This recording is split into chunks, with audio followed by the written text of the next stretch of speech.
Hello students. तो आज का जो हमारा टॉपिक है वो है ब्रूनर। इससे पहले हमने कॉग्निटिव डेवलपमेंट की जो स्टेजेस थी पियाजे की पढ़ ली थी। आज हम बात करने जा रही इसमें ही नेक्स्ट जो थ्योरी है वो है ब्रूनर की। इन्होंने बात की है एज और मैच्योरिटी की कि बच्चे की जितनी एज होगी वो उतना ही मैच्योर होगा। इस बारे में इन्होंने बात की थी और इसके साथ साथ इन्होंने भाव अनुभव क्रिया के ऊपर अपना विशेष ध्यान दिया था कि जो बच्चे हैं वो जो अपने अनुभव है उनको अपने भाव के थ्रू दूसरों को समझाता है, यानी कि वो क्या करता है अपने एक्शन के थ्रू दूसरों को अपनी चीज़ें जो है वो समझाता है। तो जो ब्रूनर थे वो न्यूयॉर्क में पैदा हुए थे 1915 में, और जो ये इन्फ्लुएंस थे ये जीन पियाजे और वेगस की दोनों से ही इन्फ्लुएंस थे। तो इनके 3 मोड थे जिसकी इन्होंने अपनी थ्योरी में बात की। तो वो कौन कौन से थे? सबसे पहले तो इनकी जो मोड था वो था इनएक्टिव रिप्रेजेंटेशन, उसके बाद आइकॉनिक रिप्रेजेंटेशन और उसके बाद सिंबॉलिक रिप्रेजेंटेशंस की बात इन्होंने की है।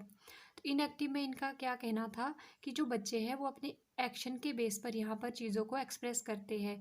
जैसे कि अगर बच्चों को भूख लगेगी तो वो क्या करेंगे, रोना शुरू कर देंगे। इस तरह की चीज़ें जो है बच्चे शुरू करते हैं और यहाँ पर ज़्यादातर मोटर रिस्पॉन्स को ही वो शो करते हैं। इसके अंदर जो इनकी स्टेज के अंदर इसमें बच्चों की एज थी वो 0 से 1 साल के बच्चे इसके अंदर आते थे। नेक्स्ट अगर हम बात करें तो नेक्स्ट है आइकॉनिक रिप्रेजेंटेशन। इसके अंदर इमेज बेस्ड उन्होंने इस एज ग्रुप को कहा है। इसमें 1 से 6 साल के बच्चे आते हैं।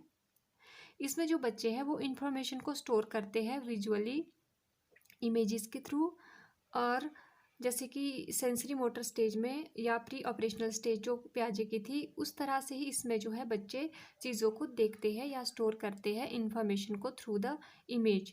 नेक्स्ट है सिंबॉलिक रिप्रेजेंटेशंस। इसके अंदर आती है लैंग्वेज बेस्ड। तो इसमें क्या है कि बच्चे यहाँ पर क्या करते हैं, अपने लैंग्वेज के थ्रू जो है अपने विचारों को दूसरों के सामने प्रकट करते हैं। तो इसके अंदर 7 साल के बच्चे और इससे ज़्यादा उम्र के जो बच्चे हैं वो सारे इसी स्टेज के अंदर आते हैं। यहाँ पर जो बच्चे हैं वो सिंबल को समझते हैं और कोड को भी समझते हैं, और वो सिंबल और जो कोड या फिर जो लैंग्वेज है उसके थ्रू ही अपना जो है एक कंसेप्ट बनाते हैं किसी भी चीज़ को लेकर। तो जो ब्रूनर है उनकी एक छोटी सी ही थ्योरी है। तो इसमें 3 मोड है जिसके बारे में हमने अभी डिस्कस कर लिया है। तो इसमें से मोस्टली जो क्वेश्चन पूछे जाते हैं वो यही पूछे जाते हैं कि जो इनएक्टिव स्टेज है उसके अंदर बच्चे कैसे रिस्पॉन्स करते हैं। तो इसमें एक्शन बेस्ड पे आ जाएगा, या इसकी जो एज पूछेंगे वो पूछ सकते हैं, जैसे कि 0 से 1 साल के जो बच्चे हैं वो इसके अंदर आ जाते हैं। और नेक्स्ट अगर बात करें आइकॉनिक की तो इसके अंदर 1 से 6 साल के बच्चे आते हैं, और यहाँ पर मोस्टली इमेजेस के थ्रू ही बच्चे क्या करते हैं, विजुअलाइज करके चीज़ों को समझते हैं। और जो लास्ट इनकी मोड था वो है इनका सिंबॉलिक रिप्रेजेंटेशंस। इसके अंदर लैंग्वेज डेवलप हो जाती है बच्चों के अंदर, यानी कि कोडिंग जो कोड लैंग्वेज होगी या इस तरह के बच्चे सीखना शुरू कर देते हैं, वो लैंग्वेज का उपयोग करना सीख जाते हैं। तो नेक्स्ट हम जो बात करेंगे, नेक्स्ट हमारा टॉपिक रहेगा पर्सनैलिटी। उसके बारे में हम बात करेंगे कि पर्सनैलिटी क्या होती है, ऐसे कौन से फैक्टर है जो पर्सनैलिटी को अफेक्ट करते हैं। उसके साथ साथ ही कुछ डेवलपमेंटल स्टेज की बात करेंगे कि पर्सनैलिटी के अंदर कैसे कैसे किसने स्टेजेस दी है। इसके अंदर सिगमंड फ्रॉयड और एल्पोर्ट की जो थ्योरी है वो हम बात करेंगे। तो आज का जो टॉपिक है वो बस इतना ही है। ये छोटा सा टॉपिक है पर ये इम्पॉर्टेंट है, एग्जामिनेशन में भी आता है, और इसके साथ साथ टेट में भी इसके कुछ एक डायरेक्ट क्वेश्चन आते हैं, जैसे स्टेजेस पूछ ली कि कौन कौन सी स्टेजेस जो है वो ब्रूनर ने दी है, और इसके साथ साथ ही जो ब्रूनर की थ्योरी है वो किस पर डिपेंड करती है। तो ये मोस्टली भाव अनुभव पर ही करती है, यानी कि एक्शन बेस्ड है।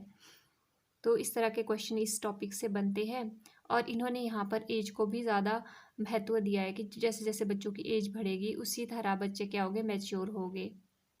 तो यही था आज का टॉपिक। आई होप आपको ये वीडियो पसंद आई हो। तो मिलते हैं जल्द ही नेक्स्ट वीडियो में, तब तक के लिए bye bye and thank you for watching.